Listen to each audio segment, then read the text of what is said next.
Izolo ntambama kuvele indaba ezithi uLieutenant General Dumisani Khumalo ophethe oyi-Head of Intelligence la eSouth Africa useboshiwe, uboshwa i-IDEC. Kuthe kungakapheli nesikhathi esingakanani i-IDEC yakhipha istatement. Pho bona njenge-IDEC bebeziqhelelanisa nale nkulumo eshoyo bethi ayilona iqiniso. Okuthe emveni kwalapho kwalandela ama-post ebebhalwa ngama-journalist ehlukahlukeneyo azama ukuprove ukuthi no asisheranga indaba engelona iqiniso.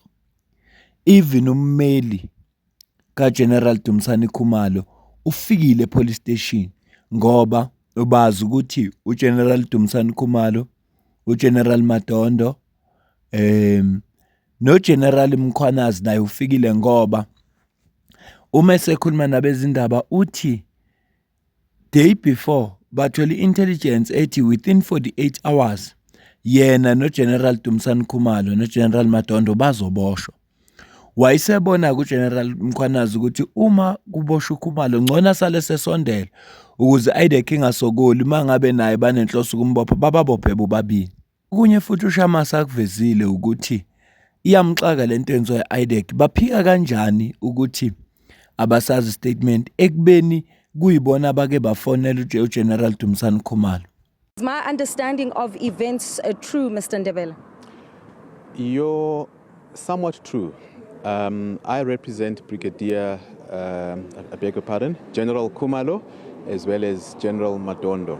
They were called earlier this afternoon, around about 1 o'clock, and instructed to surrender themselves for arrest and detention at the Brooklyn police station. They were informed that a warrant of arrest had been issued for the arrest. When they arrived here at 2:15, I also was present. IDEC was not here. They were then informed by a gentleman who called them, informing them that he's a chief investigator at IDEC. Further informed that they were not to be arrested today due to a decision or a call that came from senior management, the details of which you have somewhat alluded to. What do we understand about the nature of the charges that they were set to face before this intervention? No further particulars have been provided to them as to what the charge is. What is strange, though, is the fact that they were not afforded any opportunity to provide a statement of sort. Now, for a prosecutor to satisfy themselves that there is a prima facie case to be put on the roll, they must have afforded an accused person or their suspect an opportunity to provide a warning statement. No warning statements were obtained from both my clients. This decision has been made. I don't know how they arrived at the decision, but my clients are feeling prejudiced by IDEC repeatedly hurling them at police stations. You recall they were arrested with regards to another matter, both of them at the Pretoria police station. They are appearing at the Pretoria police station. The matter is due back, I think, on the 3rd of September this year for a decision from the national director. I'm one of the attorneys for one of the suspects or accused persons in that matter. Okuvezwa ummeli kaGeneral Dumisani Khumalo la ave kubalekile uthi uma sebefikile epolice station bathola icall ethi angeke besaboshwa ngoba kuveli instruction from the executive. Okusho ukuthi kukhona izikhulu ezifonile zathi laba bezukuboshwa manje. Ngakho ke lento yabo kuboshwa siyeke kancane. Sizokhumbula ukuthi emveni kokuqubuka kwalamamashi uphakela umthakathi wamemezela umhla ka-30 njenge deadline. Asazi ke yini ezokwenzeka ngomhla ka-30 ngoba mawubheka kuma social media ubona abantu belungisa izimvubu, ubona abantu belungisa izagila, ubona ngathi kuzoshawa abantu noma kuzoyenzakalani. Noma ke bona uJacinta na uphakela umthakathi bethi bona bafuna nje kube ne-peaceful march noma bengakachazi ukuthi okuyikona kona okuzokwenzeka ngomhla ka-30 yini. Kukhona indawo ethize abazohlangana kuyo kuzobe kwenzakala nayo ikhona into esachaziwe ukuthi ngomhla ka-30 kuyikona kona okuzokwenzeka yini. And uMinister weJustice uMamoloko Kubayi uxwayisile einsukwini ezedlule wathi they've got intelligence around, ibhekile intelligence ukuthi kuze kungenzeka iphutha, futhi kufuneka bazi abaholi balama marshes ukuthi if nje kungase kwenzeka into ecishe ifane nalenzeka ngoJuly 2021 yokuthi kuluthwe itoro kube khona abantu abashonayo, they will be held responsible, they will be held accountable ngoba yibona abantu abangama leaders. Uma ke uZiyanda Ngcobo ekhuluma noGeneral Mkhwanazi uthi kuyavela ngathi uGeneral Khumalo angeke bekwazi ukumbopha manje. Khumbula phela iposition yakhe uyi-head of intelligence, angeke akwazi ukuboshwa manje, kodwa indaba eyivelayo lezo ukuthi angeke akwazi ukuboshwa manje. Ingakho lezi ikhulu the executives bethe cha akangaboshwa manje, akudlula umhla ka-30 because fanele i-intelligence ibe on the ground, ibe ready, ikwazi ukuthola yonke into ukuze bekwazi ukumelana nesimo esingase senzeke. Manje ukuboshwa kaGeneral Khumalo manje kuzofaka omunye umuntu ukuthi akabheke lo msebenzi, kungaba yenye inkinga ngoba lo muntu ongasanikwe leyo ndawo leyo akazi nokuthi kuhlelweni, ihlelwe kanjani, imapha ama strategies abawenzayo. That's why ngiqale ngale video yalelo ya ngoba uyakuveza ukuthi mayithola i-call ithi cha kuvela isinqumo from the executives, asazobani lapho, futhi angifuni ukucabangela. Kodwa uGeneral Mkhwanazi mabembuza umhla ka-30 uphendule kanje. 48 hours they must make sure that they get us arrested. So I dismiss that as, yes, it's information that came to us, but it can't be true because it's nothing that we are working on IDEC. But when today the phone call came, when Khumalo gets a call that says, present yourself at Brooklyn Police Station, coming from IDEC, he did not know what was it about. It brought the information that we received yesterday to the fore, and we then realized that perhaps that what we had yesterday might be true. So it could be they are calling Khumalo, maybe they were going to call me. So I look at my phone, there was no calls.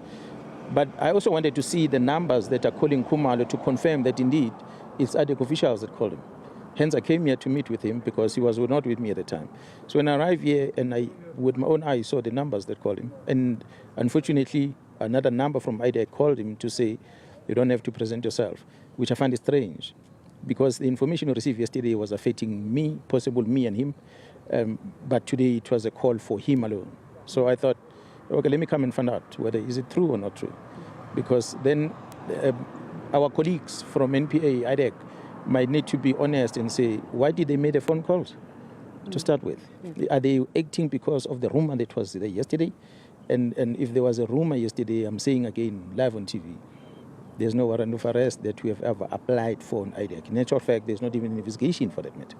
So part of what I've heard is, firstly, there was an intervention either from the President's office or the acting police minister's office, but in particular because Khumalo is intricately involved in the planning, and you've also intimated that ahead of the 30th of June. So what happens then once the 30th of June comes to pass and we find ourselves back in this situation again?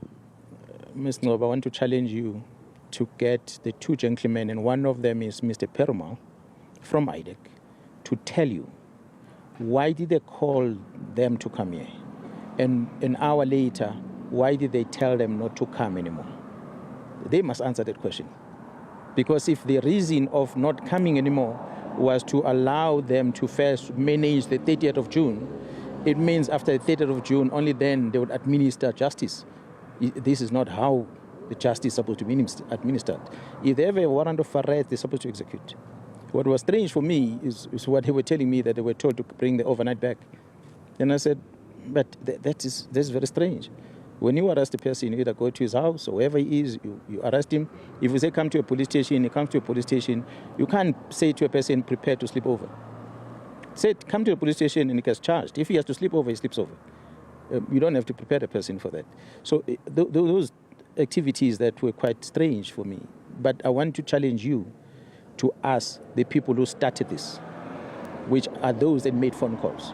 They must answer the question. And if they are staying the warrants, what are they staying it for? And why? If come the 30th and comes and pass, are they then going to execute? And will they be able to explain why did they not execute today? because we came here, the lawyer came here, and we had to make an OB entry for that.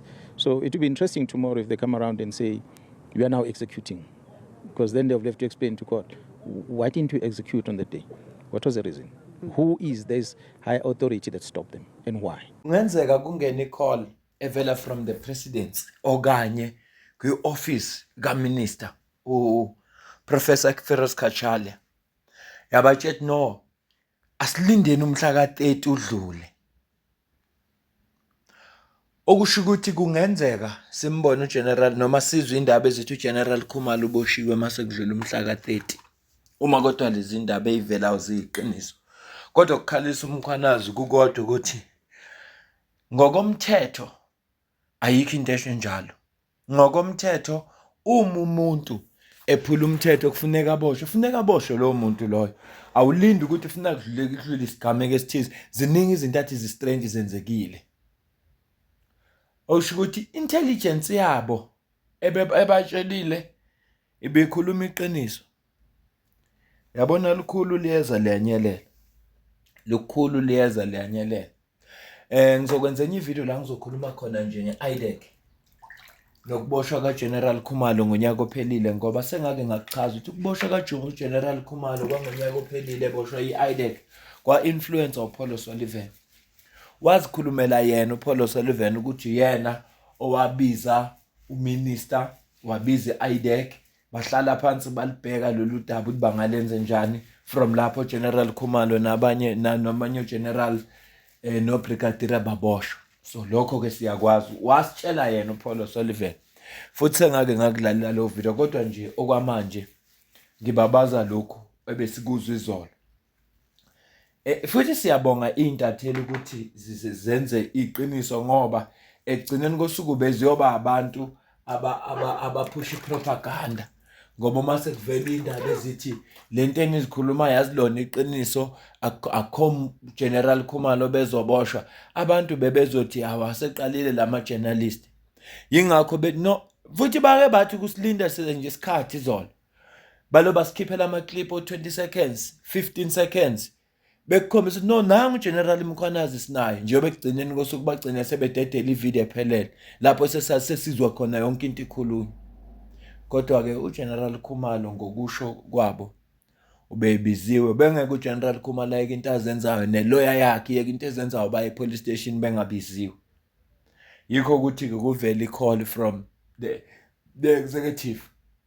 Ngiyazazi ke intatheli zakithi azihluphi, la zodibana khona nje mhlambe no Vincent Magwenya okanye uminister uKhumbuzo Chavini okanye inkinga laba IDEC angazi bazobathola na, bazobabuza ngalolu daba. Ngiyakwazi lokho ukuthi bazobabuza ngalolu daba. So kuningi esisazokuxoxa. Okwamanje bengithi nje angikwazise ukuthi nansi into eyenzakalayo ethinta kakhulu umhla ka-30 owamenyezelwa uPhakela Umthakathi. Mina nawe asidibane kwevideo elandelayo. Ngiyazalwa ngomhla ka-26 kuJuni. Ngiyazicelela nje ningiphi imali. Mina ngiyabonga.